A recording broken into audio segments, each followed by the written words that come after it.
Welcome to NarrativeNook where enchanted stories come to life. If you enjoy our stories, please subscribe, like and share to support our channel. Enjoy listening. Did Romeo's uncle's kids come over early? Louisa was surprised, but mostly delighted. The house is going to be even livelier now. It seems Bella got along really well with them last night, Kenneth said with a chuckle, always knowing their darling girl was a hit wherever she went. Kathy was sweet as pie. As soon as she walked in, she won over all the elders and gave Arabella a big hug. Bella, I didn't expect you to look so gorgeous in pajamas. No wonder my brother is head over heels for you. I, a gal myself, am totally charmed. So, how do I look today? I hope I'm not embarrassing you. I put on my most treasured and prettiest clothes and jewelry to show you my affection and how much I value this homecoming party. Arabella smiled softly at her. You look stunning. Getting a compliment from you, Bella, makes me happier than admiring myself in the mirror, Kathy beamed. Kathy sure has a silver tongue. Louisa hadn't expected the Macmillians to take such a liking to Bella. Luna and Geoffrey may not have been as skilled in flattery as Kathy, but their polite and modest demeanor made them just as endearing to everyone. As everyone gathered for breakfast, Kathy sang praises of the food and the Collins family without a single repeat. Just eat your food, Romeo said, feeling she was talking a bit too much and stealing the spotlight from today's main event. The breakfast is so delicious, and I want to enjoy it too, but it's my first time here, and everyone is so warm, not to mention having you by my side, Bella. I'm just really happy. She chirped like a lively, energetic little bird. Cornelia found the girl utterly charming and thought how wonderful it would be if she could pair up with David. Previously, she had her eye on Ophelia, but Ophelia was the one Sean fancied. Grandma Belinda, on the other hand, felt Luna's demeanor and character were so similar to Bella's, she couldn't help but wish to play matchmaker for her and David. Meanwhile, David, oblivious to all this, was being a hospitable host, encouraging them to eat up. After breakfast, Arabella headed upstairs to get ready.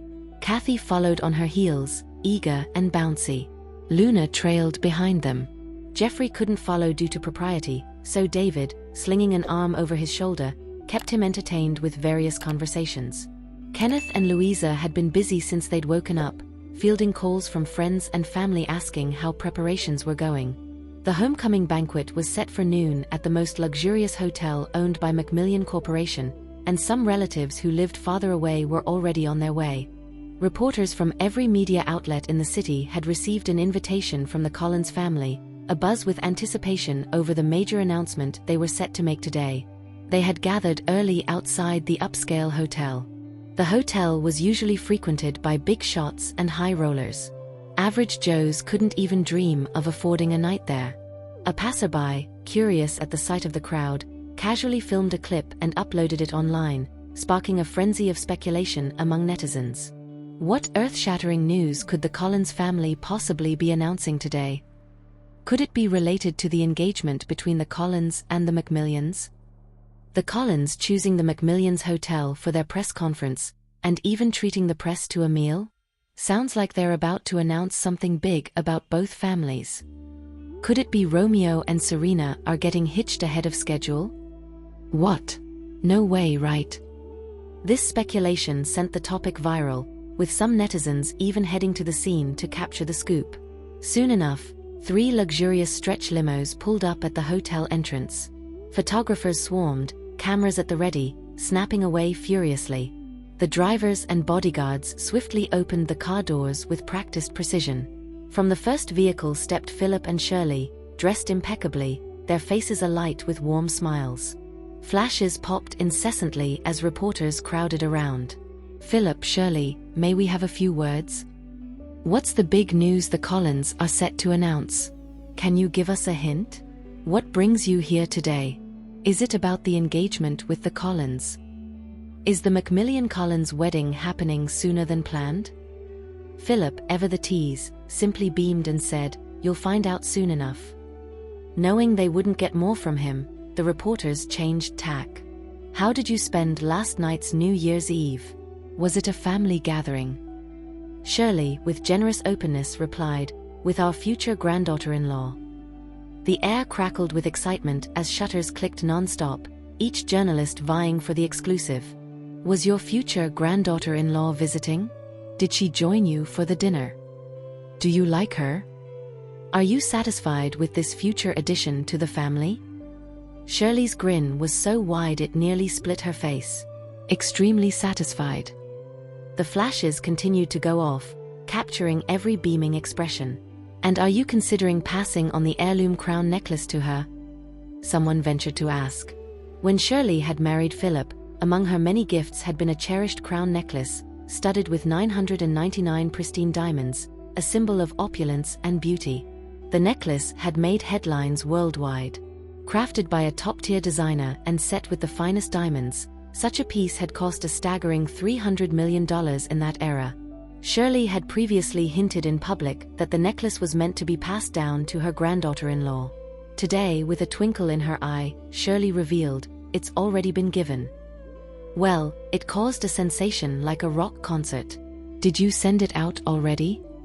So, you two are like over the moon about her? Over the moon? More like over the stars. Philip gushed, grinning from ear to ear. If we're standing here today, it's all thanks to her. She's a whiz in medicine, cured both of us with her skills. Some of the treatments were rarer than a blue moon, and she managed to get them somehow. Everyone was gobsmacked. Could it be that Serena was that impressive? She could cure the elders' ailments? A bunch of folks knew Philip had his ticker operated on more times than he'd care to count. It was practically patched together like a quilt. Even the renowned Dr. James Newton was at his wits' end with it. And wasn't Shirley practically in a vegetative state? She got cured too? When did Serena ever study medicine? Since when did she become so darn capable? Skeptical as they were, people still snapped photos of Philip and Shirley's beaming faces. Some even went live on the spot. Then out of the second car stepped the ever-so-graceful Jennifer and the spirited George. They too were swarmed by reporters, like bees to honey. A reporter chased up the rumor about the Collins heiress spending New Year's Eve with the Macmillans and sharing a feast with them. Jennifer cheerfully admitted, "Yes, that's right." "And will you give her that heirloom aquamarine necklace you were saving for her?" Another reporter inquired curiously. "It's already hers." The crowd was stunned once more. Jennifer had this unique, priceless aquamarine necklace, with 98 tiny diamonds and one huge one, handed down from her mother on her 18th birthday. It was a treasure passed from mother to daughter for 5 generations in her family. She didn't have a daughter, just a son, Romeo. She had mentioned before that this necklace would one day go to her daughter-in-law, and now she had given it away so soon. This meant they too were absolutely smitten with the Collins girl. Goodness gracious, what kind of magic did Serena have to win over the hearts of all 4 of them? Mind-blowing. Her virtues could fill a book that never ends, and she's got a big heart. Her first gift to me was a set of limited edition jewelry from QY and an all-you-can-shop card from them, Jennifer continued. Before anyone could process that, George chimed in. She knew I was a fan of Labella's work, and her first gift to me were 6 pieces of Labella's calligraphy. There was a ripple of admiration through the crowd. The Collins girl was truly one of their own, generous to a fault. Labella's works were like finding a needle in a haystack. It was rumored some pieces had vanished from the market, and even with offers of $30 million, no one would sell. Yet, Serena gifted not 1, but 6 pieces. No wonder she had captured their hearts. Oh, and one more thing, every gift she gave us was bought with her own hard-earned money, not a dime from her family's fortune, Jennifer added, sending the crowd into a mix of doubt and awe. Although Serena had won numerous awards and prize money, the idea of her casually dropping that kind of cash on gifts seemed a stretch. Mrs. Macmillan has already gifted her most treasured aquamarine necklace to her future daughter-in-law. Mr. Macmillan, may I ask if you will, after their wedding, part with the emblematic gemstone key? A reporter asked, digging for more. Everyone knew George held a jewel-encrusted key, engraved with the Macmillan family crest, stunning in design and priceless in value. It could unlock the Macmillan family's vault of secrets, and even the safety deposit boxes they held in international banks could be opened with this very key. This key was a symbol of the Macmillan family's wealth and power. But to everyone's surprise, George said with a grin, "It's already been given away." The room went electric with shock. Everyone knew the value of that key. And no one expected him to part with it so quickly. "We adore our daughter-in-law," George continued. "She's been part of the family for ages. Jennifer and I travel the globe constantly, and in the event of an unforeseen mishap, she can use this key to inherit everything we've built." They chose to bypass their only son, entrusting their fortune to their daughter-in-law. That spoke volumes about their trust in her. The crowd was dumbstruck, and as the scene was broadcasted live, viewers at home were equally astonished and envious. Serena's got one heck of a life, to be held in such high regard by the Macmillans. What's her secret? "Love is real again for me. Didn't think love in the high society could be this sweet. I've gone full lemon bitter today. Super jealous. She's living my dream." Meanwhile, Tomas and Dana stepped out of the third car, swarmed by reporters. When asked if they were pleased with their future niece by marriage, they said with affection, "Absolutely delighted."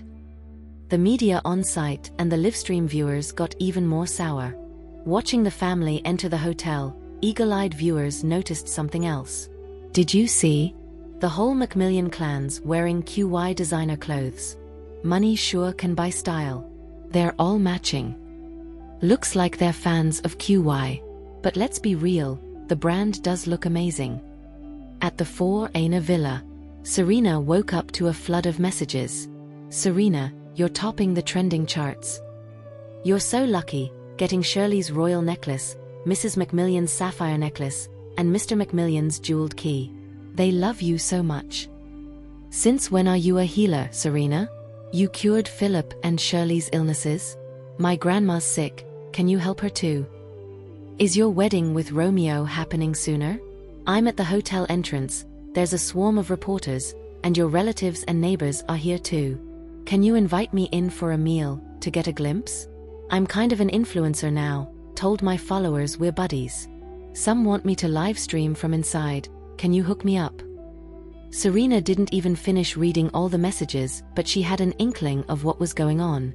Back when she was with the Collins family, Kenneth and Louisa had mentioned throwing Arabella a homecoming banquet more than once. And now, the time had come. She checked online and sure enough, the top trending topic was #Collins family heiress, followed by #Collins family press conference. And in third place, #Macmillan family attends Collins press conference. The inevitable had finally arrived. Serena shut her eyes, fighting the tumultuous waves churning in her chest. Today was going to be Arabella's most dazzling day ever since she was a toddler. And it was going to be Serena's day of utter disgrace. In that moment, all she hoped for was that the Collins family would remember old times and not tell the world that she was kicked out of the family. Her phone buzzed again. A college roommate was bombarding her with voice calls. Serena didn't want to answer, but after a relentless barrage, she finally noticed that her friend had sent dozens of messages already. Her friend was curious whether Serena was having the dinner with the Macmillans, if it was sumptuous, and if she could spill the beans on what they were having. She was dying to know the dining habits of the wealthy. Serena didn't want to engage, but her friend was relentless. In the end, Serena shot back 2 words. Steak. Steak. A common enough dish that wouldn't give anything away. Unbeknownst to Serena, this offhand reply would cause a stir online once her vain roommate screenshot it and posted it on social media. The number 2 trending topic soon became #Collins family heiress replies. Her roommate boasted on her own account about how generous Serena had been with her classmates, gifting them pricey skincare products, and how well the Macmillans treated her. She claimed that Serena, because of their close relationship, confided in her that they had steak for the dinner. Clark, sitting in his car, stumbled upon the trend and was at a loss for words when he recognized Serena's profile in the screenshot. Why is she seeking attention now? Isn't she afraid of her actions being exposed? What's going on? David, intrigued by Clark's reaction, checked the trend and was amazed at Serena's vanity. She was no longer the Collins family heiress, yet she was pretending. Did we forget to block her? Maybe she saw what we posted on Facebook. Clark then remembered that Serena was still on his friend list. Forget blocking. Let her be green with envy, David didn't care about such trivialities. Anything that could bring a smile to Bella's face was worth doing in their eyes. Meanwhile, they were escorting Arabella to the hotel in a car convoy, with Romeo's vehicle leading the way. A fleet of 12 vehicles cleared the path, an impressive sight to behold. "She's living a nightmare," Hans commented on Serena's current plight. Sean was blunt, "Serves her right. We didn't even need to mark her face, just letting her be was mercy enough. Once Bella's true status is revealed, I'll be the first to expose Serena's lies." Soon, the media camped outside the hotel caught sight of a top-tier luxury car pulling up, and out stepped Erlinda, the head honcho of the Archer family. She was decked out in a QY gown, looking every bit the competent and assertive businesswoman despite being in her 40s, her eyes sharp with the acumen of a successful entrepreneur. Since her father's death, she had single-handedly run the family's century-old business, making waves in the business world. Even Erlinda is here too. What on earth is the Collins family announcing today that even Erlinda is in attendance? Let's try to get an interview with her. "Ms. Archer, may we have a moment of your time? Could you answer a few questions for us?" Erlinda seemed to anticipate their queries, maintaining her authoritative aura with a nonchalant air. "It's a happy occasion. That's all I can disclose for now. You'll find out soon enough." As she entered the hotel, the crowd noticed she, too, was wearing a QY gown, complemented with a stylish and warm QY shawl. Everyone arriving seemed to have a special preference for QY. Had they agreed in advance to wear this brand, or was there another reason? A fleet of luxury cars rolled up to the hotel entrance, gleaming under the afternoon sun. Stepping out were 7 sprightly gentlemen, each a paragon of vitality and grace. There was the Grandmaster of Chess, Eugene, whose name was synonymous with the game itself. The Maestro of Melodies, Reagan, who could charm the soul with any instrument in his hands. Nelson, the renowned calligrapher and painter, whose works were sought after across continents. Beck, the illustrious president of Westerly College, famed for his medical prowess that could cure the incurable. Brandy, the erudite head of Summerfield College, renowned for his encyclopedic knowledge and multifaceted talents. Uriah, a retired political figure, now celebrated for his culinary genius and impressive agility. And Thomas, a former hacker and racing prodigy known for his love of tinkering with gadgets. The assembled journalists were agog, hardly believing their luck at catching so many luminaries in one place. They swarmed towards the men, microphones thrust forward. "Mr. Eugene, we've heard whispers of a favored protege. Any truth to the rumors? Might we have a name?" One reporter asked eagerly. "Sir, whose invitation swayed you to grace the Collins family's press event with your presence?" Inquired another. "Mr. Nelson, when might the world be graced with your latest masterpiece? What's the big reveal from the Collins family today? Any hints?" The questions flew thick and fast, but the gentleman simply smiled benevolently. One of them, in a warm voice, teased, "All in good time, my friends. All in good time." As they watched the dignified retreat of the group, the internet was already in a frenzy. Whether it was the Collins family's clout or the Macmillan family's pull that had gathered such esteemed individuals, it was a marvel indeed, a testament to connections and influence. Then, another procession of high-end sedans arrived, stopping in an impressive display at the hotel's doorstep. The bodyguards exited first, forming 2 neat lines, as a chauffeur stepped out to open the car door for a young lady. She emerged in a stunning gown, her features delicate and eyes sparkling with vitality. Her neck was adorned with a regal tiara necklace, layered above a necklace of deep-sea blue, both jewels sitting on her porcelain skin as if they were made just for her. Who is she? Does anyone know her identity? Look at her neck. What is she wearing? That's Shirley's heirloom tiara necklace and Mrs. Macmillan's sapphire piece. Never thought they'd look so good layered together.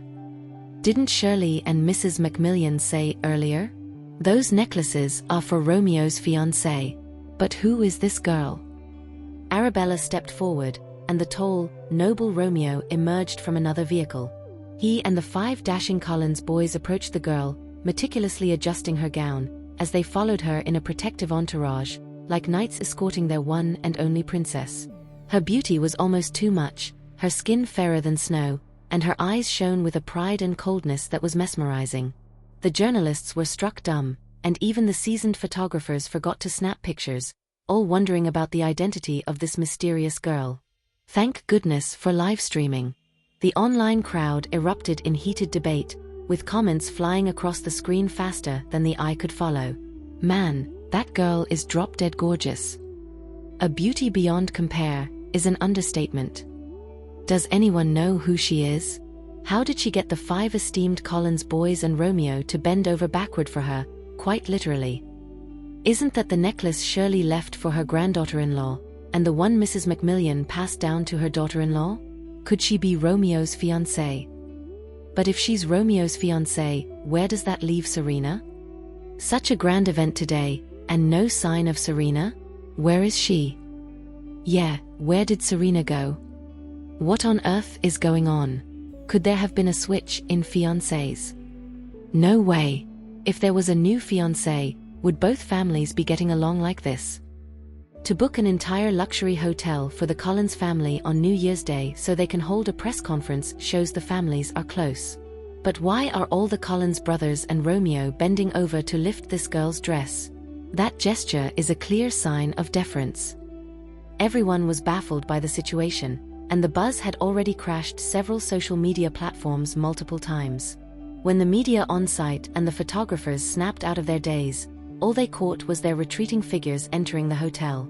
Flashes kept going off as all the reporters swarmed in pursuit, but they were a step too late.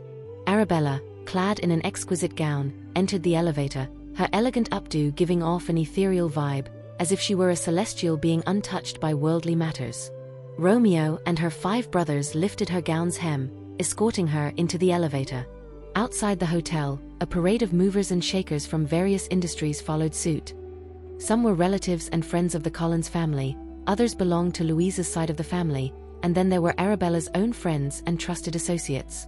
Once everyone had arrived, the media was finally invited to the banquet hall. Unseen was the fairy tale world that unfolded before their eyes. A vast canopy of twinkling stars, spheres from the Milky Way, and glittering stars served as blessings, while luminescent, fluttering butterflies could be seen everywhere. An array of flowers combined to create grand visuals, and swathes of white lights constructed a castle. The scattered starlight and the lunar haze gave the illusion of stepping into the most beautiful, pure, and romantic dreams of a young girl. The media and photographers feverishly captured the scene. The Collins family had outdone themselves, hosting 200 tables for some 1,600 guests. Aside from the 100-plus reporters and handful of photographers, everyone else was connected to the Collins and Macmillan families or to Arabella herself. The lights dimmed, highlighting Kenneth and Louisa as they rose and walked down a luminescent path, flanked by tables, towards the dreamlike circular stage at the far end, with the white castle and fantastical stars as their backdrop. Kenneth, visibly moved, took the microphone, his eyes surveying the gathered crowd. First off, I want to express my gratitude to all of you for taking time out of your busy schedules to attend this press conference hosted by the Collins family. We invited you here today because we have a major announcement to make. Louisa stood poised on the stage, declaring, I, Louisa, along with Kenneth, am thrilled to announce that Arabella Collins, our daughter who was lost to us for 18 years, was found and returned to us 6 months ago. With those words, the entire assembly was taken aback, and even the media didn't miss a beat, snapping away at this explosive revelation. They had a daughter who'd been lost? When did this happen, and why was it only being announced now? Bella, come up here, Louisa beckoned with a loving smile, her eyes soft with maternal affection and tenderness. The spotlight found Arabella, her features as perfect as a painting, exuding an air of cool elegance and an otherworldly charm that was both high-class and captivating. Romeo and Arabella's brothers bent down to adjust her dress, and then watched her take each step towards the stage with a mix of pride and anticipation. No one in the crowd had anticipated that Kenneth and Louisa, the town's golden couple, had a daughter who had been lost to the world for 18 years. And no one could have imagined just how strikingly beautiful she would be. She had a serene grace about her, an air of noble elegance that seemed otherworldly, sparking a buzz of conversation. She's absolutely stunning. To think she could look so regal after being away for so long. That grace is just unparalleled. royal blood flows in her veins. She was never destined for mediocrity. But where's Serena today? I haven't seen her around. Yeah, where is Serena? Could it be she's not their biological child? You think there's some soap opera twist here? The chatter reached Arabella's ears, but she didn't show the slightest concern. Instead, she approached her parents with a sweet and compliant demeanor. Kenneth, unable to hide his excitement, made the introduction. Ladies and gentlemen, allow me to introduce our long-lost daughter, Arabella. As his words faded, the room erupted in enthusiastic applause, a symphony of genuine warmth that was as stirring as a powerful piece of music. Bella, why don't you say hello to everyone? Louisa said, her eyes soft and inviting. Hello everyone. My name is Arabella. Her voice was as melodious as a string instrument, touching everyone's heart. She wasn't only a sight to behold, her voice was equally enchanting. Again, applause filled the room. Once the applause died down, Louisa began to recount the past events. Years ago, I was passing through a small town when my water broke. I gave birth in a local clinic, but then a fire broke out. In the chaos, I accidentally took someone else's child to the Collins household, and we named her Serena. Watching the live broadcast, Serena was mortified. Louisa had laid bare her origins, leaving her completely exposed. Why? Why couldn't they leave her even a shred of dignity? The guests were stunned, not expecting such a backstory. The crowd was shocked. Arabella and Serena had been living under the same roof for 6 months. The Collins family had kept this secret incredibly well. When Serena was watching the live broadcast, her face turned ghostly pale, as if she knew what was coming next. Because Serena was two-faced, playing the sweet girl to our faces while tormenting Bella behind our backs for a whole 6 months. Bella, bless her, turned the other cheek, but Serena just doubled down time and again. Even after we caught her red-handed, she pretended to repent while secretly plotting deeper revenge against Bella, to the point of endangering her safety. As Serena watched the live stream, her face went as white as a sheet. She couldn't believe Louisa was airing all her dirty laundry in public like that.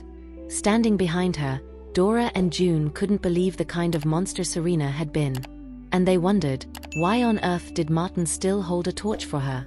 In her shock, Serena had forgotten that the two maids were still standing there. So, we kicked her out of the Collins family over 10 days ago. From now on, she's no longer my daughter, Serena Lott, she's not a Collins. Louisa declared, causing a massive stir. The guests were utterly shocked, and even the online crowd watching the drama unfold couldn't believe their ears. Good Lord, was Serena really that horrible? The richest man in town finds his biological daughter. Not only does he not kick Serena out, but he also provides for her as he did before, maintaining a rich girl's standard of living, and she goes and bullies his real daughter for 6 months, even putting her life at risk. That's heartless, isn't it? The Collins family raised her for 18 years, and not only is she ungrateful, but she also bullies the child they've been searching for all this time. Has she no conscience? It's like a real-life version of the farmer and the viper. Kenneth and Louisa are such philanthropists, kind-hearted folks, and to have pushed them to the point of disowning someone. Serena really must have crossed the line. Serena used to seem so approachable and well-mannered at school. Was it all just an act? So, when Shirley mentioned they had dinner with Romeo and his wife, was she actually talking about Arabella, not Serena? They were pleased with Arabella, not Serena, so why did Serena even bother to step in? Yeah, didn't Serena say she and the Macmillians had steak for New Year? So vain. Soon enough, the top trending topic was #True Heiress returns to the Collins family. And the second, #Imposter Heiress Serena Heartless. It turned out she was the Macmillians' preferred choice all along. Once the applause died down, Kenneth finally announced, Romeo and my daughter Arabella have been together for half a year now, and the marriage agreement between the Collins and the Macmillan families has never changed. This revelation caused yet another sensation. Romeo's fiancée was Arabella. The online buzz started with a single post from a user named Alex. Wait, what? That's a thing. Romeo's such a gent, standing up for Arabella back then. Arabella's cool too, you know? If Grace really got done in by the Murphys, and here she is, no blood relation, yet she's got the guts to speak up. Strong, brave, and conscientious. Puts Serena to shame, doesn't it? Grace was definitely offed by the Murphys. It's all over town. Once upon a time, Tranquil City's tycoon Atlee and his wife Olga got locked up for it. Heard they're facing the chair this year. They've got a daughter, Yolanda, studying in College Town. Rumor has it her engagement party turned into a brawl when her private life got aired out. Her face ended up looking like a tenderized steak. Yep, that's the scoop. I was at the engagement party, can confirm it all. Before the fiasco, Yolanda was already playing the field, which ticked off her fiancé's parents big time. They gave her a piece of their mind right there. The whole thing was a circus. Then it came out that Grace was a Murphy casualty, and next thing you know, cops are carting Atlee and Olga away. No sooner had the hashtag Yolanda hit third place on the trending topics. Yolanda, who had been enjoying the drama, went from green with envy over Arabella to pure panic. She hadn't seen this coming, that the spotlight would swing her way. Her social media was bombarded with angry messages. Then Alex was back with more tea. Nobody knew about Romeo and Arabella back when Yolanda and Zachary's engagement blew up. But those of us who were there knew Serena was old news. No sooner had Alex spilled the beans than another user, Butterfly, chimed in. Ladies, Arabella's bracelet, the one with the butterfly, all Romeo's design. The main stone, a butterfly about to take flight, symbol of transformation and rebirth. Flanked by 99 identical stones. Even got their initials etched on the back, Arana Forever. Don't ask how I know, and don't blow my cover. Just call me a good Samaritan. With that out, everyone's eyes were on Arabella's chic bracelet, a piece that radiated luxury and understated charm. Excuse me, coming through, got my own bomb to drop. Time for some real sugar. User Corgi shared on Twitter, end of December, honeymooning with my hubby in Lidoria, stayed at a Macmillan Corporation resort. Come Christmas Day, the place was a floral wonderland. The photos showed a sea of flowers, pink balloons floating above, giant stuffed animals, a massive rose crafted from blossoms, and a romantic swing. See for yourself who's in the pics. In the third, photographers were snapping away at them. And the fourth? A kiss amidst the snowflakes and petals. OMG, I'm overdosing on the sweet stuff. So full. If you have enjoyed this story, please like and share so others can see it too. Also hit the subscription button and notification bell so you can be notified on our next release. Thank you for your support. God bless you.